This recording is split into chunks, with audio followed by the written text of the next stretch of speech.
The temple bells rang at dawn, echoing across the misty valley, their tone sharper than usual, as if warning of an unseen storm. Daniel sat in stillness, eyes closed, breath uneven, clinging to a fragile sense of calm. Master Liang entered silently, robes flowing like a whisper of time itself. Without greeting, Master Liang said, "The disciple you honor most has lost their way."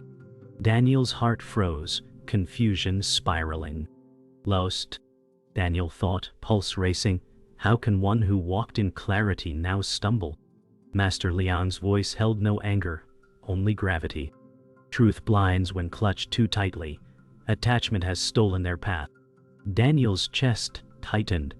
The temple walls suddenly felt narrow. Doubt flooded every corner of his mind, shaking the roots of his faith. For the first time, Daniel feared the journey itself might be an illusion. Daniel struggled to steady his breath as Master Liang's words echoed inside. Every lesson once clear now felt like a puzzle, collapsing in on itself. He whispered, "If one can fall, can all fall?" Master Liang remained silent, eyes soft but unyielding. The temple floor beneath Daniel seemed unsteady, as though truth itself had cracked. The silence pressed harder than words, forcing Daniel to hear only his heartbeat, rapid and untrusting. In that stillness, Daniel realized he stood on fragile ground, between faith and despair. Master Liang turned away, walking deeper into the hall without another word. Daniel followed with hesitant steps, his thoughts jagged and restless.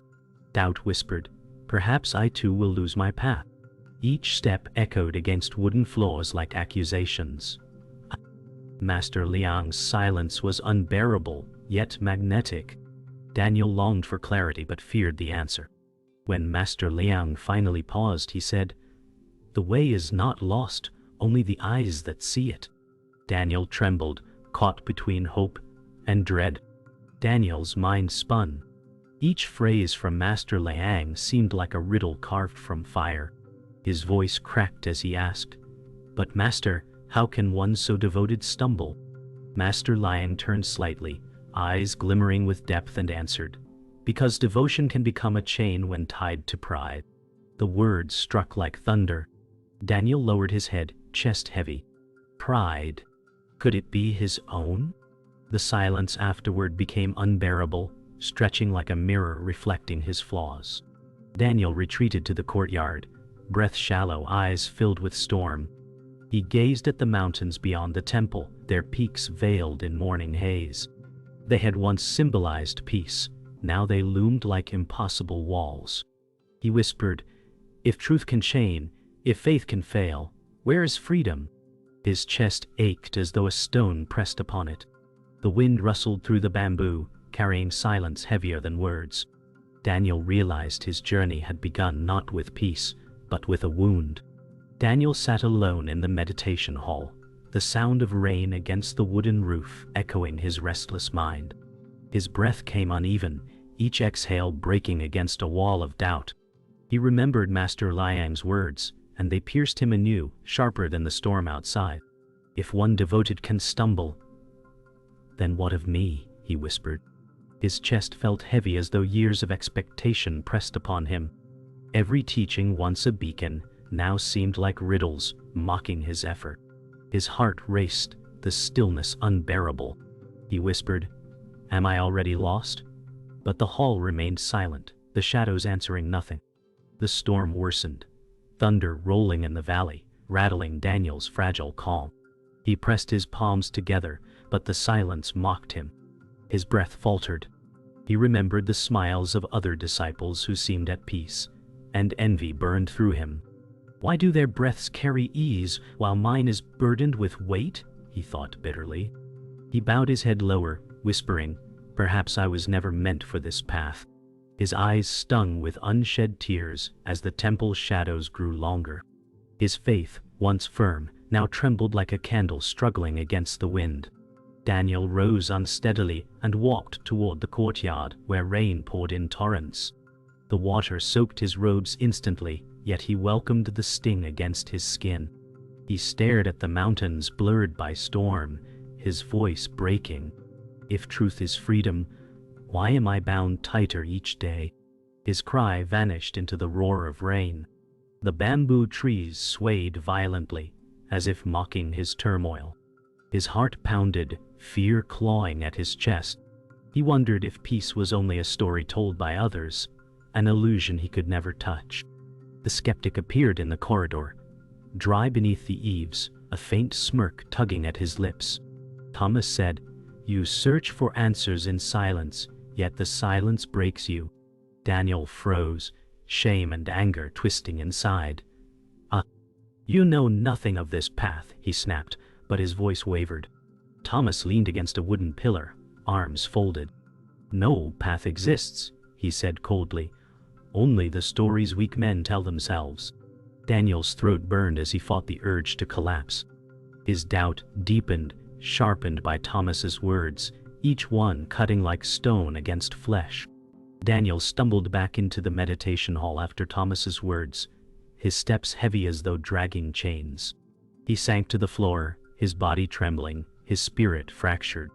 He pressed his forehead to the wooden planks, whispering, "If silence is no refuge, if faith is no anchor, what remains for me?" The rain drummed louder, echoing his broken plea. His tears mixed with the storm's rhythm, unseen yet undeniable. In that moment, Daniel realized his heart carried not peace, but a wound that refused to heal. He felt the first crack of surrender, but feared it meant ruin. The next morning, Daniel was summoned by Master Liang. The temple courtyard glistened with dew, silence heavy with expectation.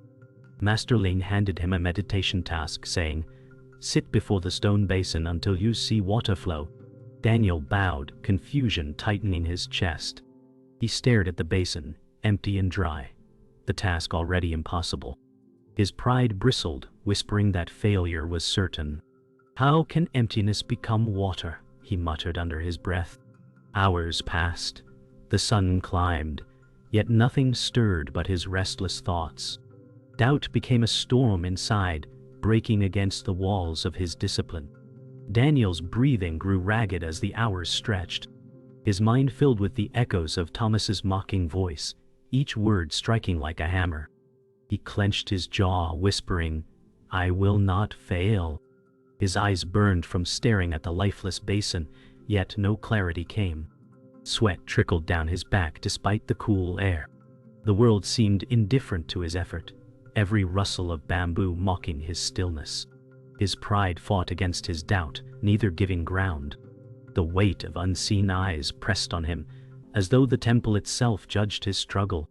By afternoon, Daniel's focus shattered.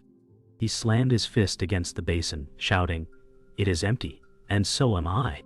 His voice cracked, echoing through the courtyard. Master Liang, standing at a distance, watched without a word. Daniel trembled, anger surging like fire in his veins. His chest heaved as despair wrapped around his spirit. He whispered, "Why set me a task that cannot be done?" But the silence answered cruelly. The sky dimmed with gathering clouds, the courtyard thick with tension. Daniel felt his identity crumble, each breath heavier than the last. Later that evening, Thomas approached, his smirk sharpened by Daniel's failure. "So the basin remains dry," Thomas said, his tone mocking. Daniel glared, his pride stung raw.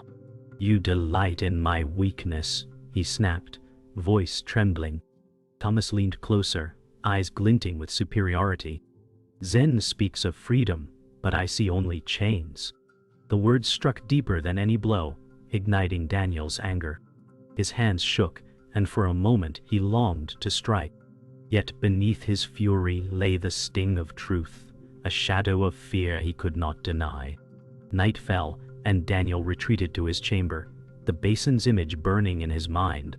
He collapsed onto the wooden floor, staring at the flicker of a single candle.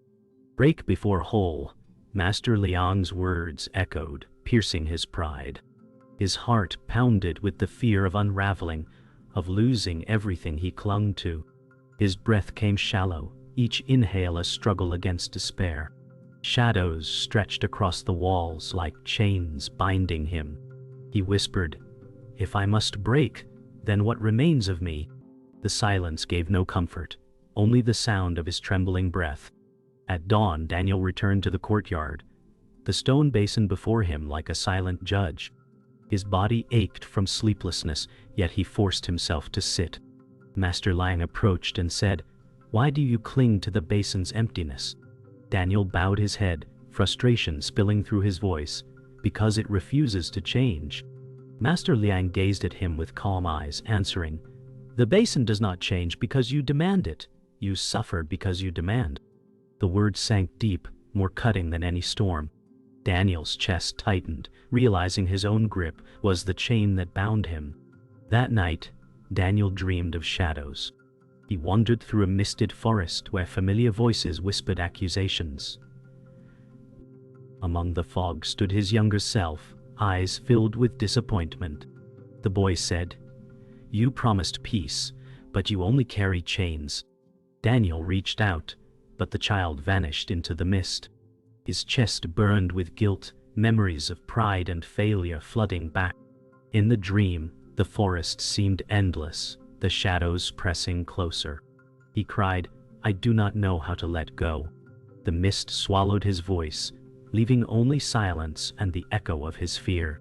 Daniel woke, drenched in sweat, his breath ragged. The vision of his younger self lingered like a wound. He stumbled into the courtyard where the fellow disciple, Elias, sat in quiet meditation. Elias opened his eyes and said softly, "Your storm is loud." Daniel sank to his knees, whispering, "I saw myself in chains." Elias placed a steady hand on his shoulder and answered, "Chains break when you stop pulling them." Daniel's tears spilled freely, a mix of shame and longing.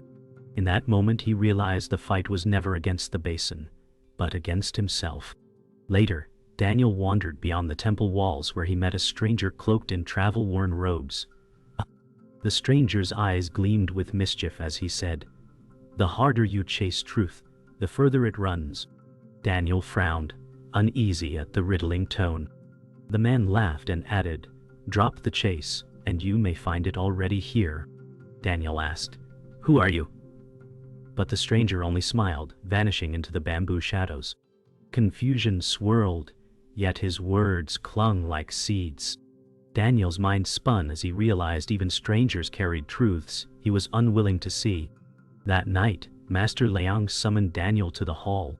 Candlelight flickered against stone walls, shadows dancing like spirits. Master Liang spoke, "Your suffering is not from the basin, nor from silence, nor from Thomas. It is from clinging to what you believe you must be." Daniel's heart faltered, his pride unraveling. He whispered, "Then I was never broken, only bound by illusion." Master Liang nodded with solemn eyes. "Perfection was your chain. Release it, and you will see." The truth shattered Daniel's despair, yet left him trembling on the edge of surrender. Daniel sat again before the stone basin, the weight of Master Liang's words pressing into him. The sky was gray, and wind whispered through the bamboo. His breath came fast, chest rising and falling in shallow waves. He clenched his fists, whispering, "I cannot let go." Pride burned like fire, yet despair wrapped him tighter. Hours passed, his body shaking, knees aching against the stone ground. His mind screamed for release, but no answer came. His pride demanded victory, but his soul whispered surrender. The silence became unbearable, pressing against him like an invisible wall. The storm of his spirit broke. Daniel collapsed forward, pressing his forehead to the rim of the basin. His voice cracked, "I am nothing." Tears mingled with the dust on the stone, his body trembling uncontrollably. His breath came in ragged bursts, each inhale a sob, each exhale surrender. For the first time he felt stripped bare, no longer the seeker of perfection, but a man broken in the shadow of his own pride. His hands fell limp at his sides, the weight of years lifting yet leaving him hollow. Silence filled the courtyard like a witness to his collapse. In the stillness after his collapse, Daniel felt a strange calm rise. The weight of striving slipped from his chest, replaced by a fragile clarity. His breath slowed, deep and even, as if drawn from a hidden well within. He lifted his head slightly and whispered, "Peace was never elsewhere." The words surprised him, gentle yet firm. For the first time, the basin seemed alive, not because it held water but because it reflected his surrender. The air carried a hush, the bamboo stilling as if bowing to his awakening. A quiet light dawned within him, unshakable and pure. Master Liang approached slowly, his step silent on the stone. Daniel lifted his gaze, eyes shining, not with triumph but surrender. Master Liang said softly, "You have seen." Daniel bowed deeply, voice steady yet tender. "I held chains of my own making." Master Liang's expression warmed with quiet approval. "When the self breaks, the way opens," he answered. The courtyard fell into silence, but it was no longer heavy. It was expansive, boundless. Daniel's spirit felt lighter than the wind, his chest open, his breath full. He had not conquered the basin, he had dissolved his chains. That night, Daniel walked the temple grounds under a sky heavy with stars. Each step felt unburdened, each breath free. He gazed at the heavens, whispering, "What I sought was always here."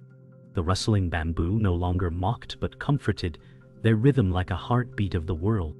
The silence was not cruel, but embracing, a vast space filled with peace. His wounds still ached, yet they no longer bound him. He realized the journey was not about conquering storms, but learning to let them pass. In surrender, he had found the beginning of true freedom. At dawn, Daniel walked through the temple grounds, each step lighter than the last. The world seemed newly born, the air fresh with clarity. He noticed details he had long ignored, the soft rustle of bamboo, the shimmer of dew on moss, the quiet hum of life beneath stillness. He whispered, "Peace was always here." His chest no longer carried the crushing weight of pride, but an openness that stretched beyond the sky. The silence no longer frightened him, it embraced him like a long-lost friend. Daniel felt a stillness within that could not be broken. Later that morning, Daniel sat with Elias in the courtyard. Elias smiled faintly, saying, "Your storm has passed." Daniel nodded, replying, "It broke me, and in breaking I saw." Elias placed a hand over his chest, whispering, "The wound is not weakness, it is where light enters." Daniel's eyes filled with quiet gratitude, not for answers, but for the reflection of his own journey in another.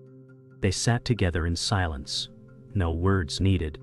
The courtyard seemed to breathe with them, every leaf moving in rhythm with their peace. That afternoon, Daniel passed Thomas in the corridor. The skeptic's sharp gaze faltered for a moment, unsettled by Daniel's calm. Thomas said bitterly, "You look changed." Daniel paused, offering no defense, only stillness. "Perhaps," he answered softly. Thomas sneered, yet his voice lacked conviction. "Change does not last." Daniel bowed his head slightly, saying, "Perhaps peace does not need to last, it simply is." Thomas turned away, his smirk trembling, shadows of doubt flickering in his eyes. Daniel felt no anger, only compassion, for he saw in Thomas the reflection of his former chains. In the evening, Daniel sat with Master Liang in the meditation hall. Candlelight flickered gently, shadows swaying across the floor. Master Liang asked, "What do you see now?" Daniel lowered his eyes and replied, "I see no path, only the ground beneath my feet." Master Liang's lips curved into the faintest smile. "Then you have seen truly." Daniel felt warmth bloom within, as though the hall itself exhaled.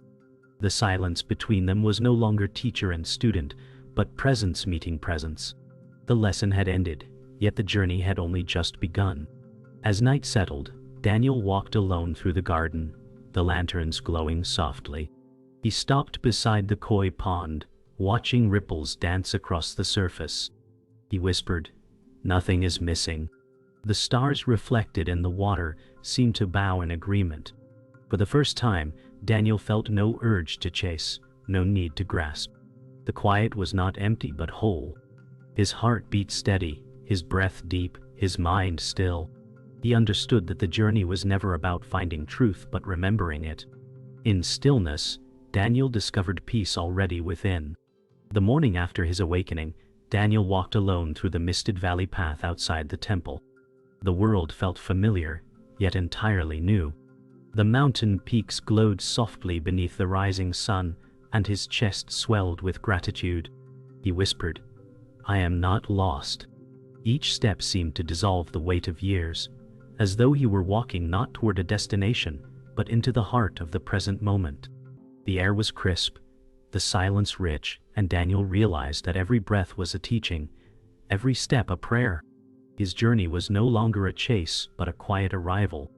Later that day, Daniel returned to the temple courtyard, where Master Liang awaited. The teacher's gaze was steady, a mirror of the stillness Daniel now carried. Master Liang said, "The basin was always full." Daniel bowed, his voice steady. "I see now. It was my thirst that blinded me." Master Liang's lips curved into the faintest smile. No further words were needed, for truth had passed beyond speech.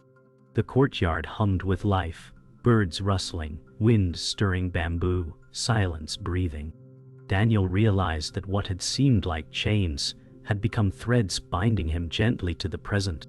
In the corridor, Daniel met Thomas once more.